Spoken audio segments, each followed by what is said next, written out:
આવો હવે સુપર સિક્સમાં આગળ વાત કરીએ બીજા એક મહત્વપૂર્ણ મુદ્દાની તો પાણીપુરીની લારી ચલાવી ગુજરાન ચલાવવા પરિવારના પુત્રએ સપનું જોયું કે તે ડોક્ટર બનશે।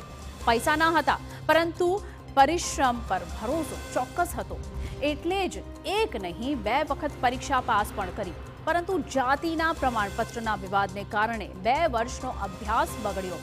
પહેલા હાઈકોર્ટમાં લડાઈ લડી, પરંતુ સુપ્રીમ કોર્ટમાં અને પછી તેના નસીબમાં હજુ પણ લખ્યો હતો સંઘર્ષ।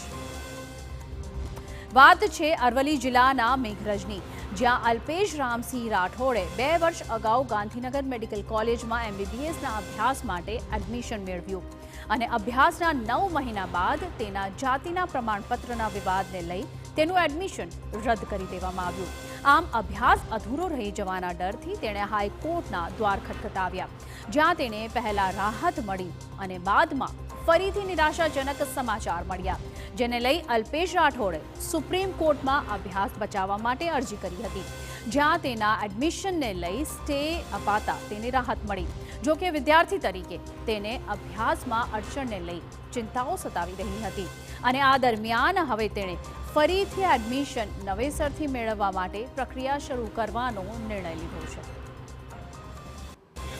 એડમિશન સ્ટે બેઝ પર હોવાના કારણે મને મેન્ટલ સ્ટ્રેસ થતો હતો કે આ એડમિશન ગમે ત્યારે કેન્સલ થઈ શકે છે અને મારી જે આ વખતે મેં નીટ આપી છે 2024માં, જેમાં 644 માર્ક્સ છે, એક શાયદ એ બી બગડશે ને એડમિશન જતું રહેશે તો એ પણ બગડી જશે, તો કંઈ પણ હાથમાં રહેશે નહીં।